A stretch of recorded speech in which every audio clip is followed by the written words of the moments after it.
মানে আমরা যেটা ধারণা করতেছি যে ২০ তারিখের পরে আরও ২-৩ দিন অর্থাৎ ২৩ তারিখ পর্যন্ত বা ২২-২৩ তারিখ পর্যন্ত এই বৃষ্টিপাতের ধারাটা অব্যাহত থাকবে।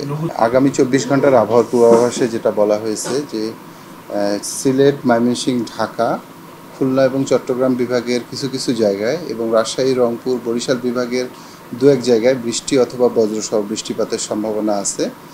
আর তাপমাত্রার কথা যেটা বলা হয়েছে যে দিনের তাপমাত্রা ১ থেকে ২ ডিগ্রি সেলসিয়াস কমতে পারে এবং রাতের তাপমাত্রা প্রায় অপরিবর্তিত থাকতে পারে।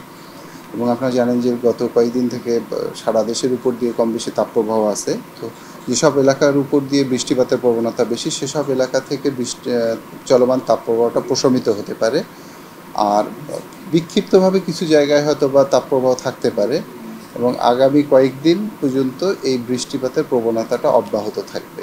ঢাকায় আমরা যেটা ধারণা করতেছি যে সিলেট, ময়মনসিংহ এবং ঢাকা বিভাগের অধিকাংশ জায়গায় আজকে সারাদিনই মেঘলা থেকে মেঘাচ্ছন্ন থাকতে পারে এবং হালকা থেকে মাঝারি ধরনের বৃষ্টিপাতের সম্ভাবনা আছে।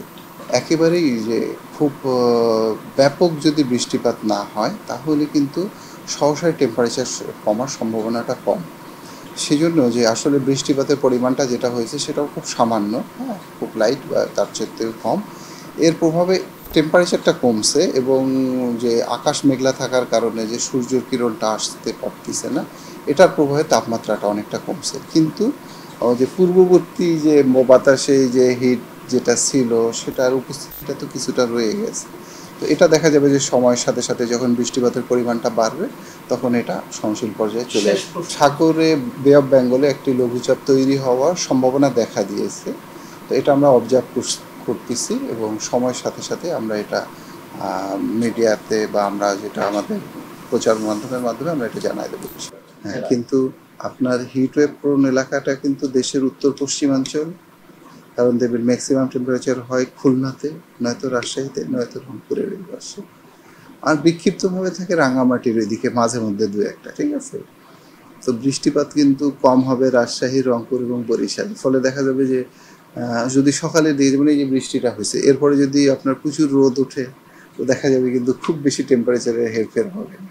সেই জন্য আমরা দুপুর ১২টা পর্যন্ত অপেক্ষা করতেছি। হয়তো বা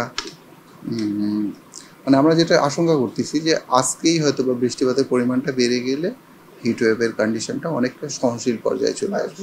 আসলে আগামী ২৪ ঘন্টার পূর্বাভাসে যেটা বলা হয়েছে যে ময়মনসিংহ, সিলেট, ঢাকা, খুলনা এবং চট্টগ্রাম বিভাগের অনেক কিছু কিছু জায়গায় এবং রাজশাহী, রংপুর এবং বরিশাল বিভাগের দু এক জায়গায় বৃষ্টি অথবা বজ্রসহ বৃষ্টিপাতের সম্ভাবনা আছে। তো যেসব এলাকায় বৃষ্টিপাতের প্রবণতা বেশি থাকবে সেসব এলাকা থেকে যে চলমান যে তাপপ্রবাহ আছে এটা প্রশমিত হওয়ার সম্ভাবনা অনেকটাই থাকবে। ঢাকা এবং ময়মনসিংহ এবং সিলেট বিভাগের মোটামুটি আকাশ আংশিক মেঘলা থেকে সাময়িকভাবে মেঘাচ্ছন্ন থাকতে পারে। আসলে যে এখন যেটা বৃষ্টিপাতের যেটা ধরন এটা হচ্ছে যে বিচ্ছিন্নভাবে বিক্ষিপ্তভাবে আপনার এই অঞ্চলে সারাদিনই কম বেশি থাকার সম্ভাবনা আছে। হ্যাঁ, দিনের তাপমাত্রা ১ থেকে ২ ডিগ্রি সেলসিয়াস কমে যেতে পারে আর রাতের তাপমাত্রা সামান্য হয়তো বা হ্রাস হতে পারে।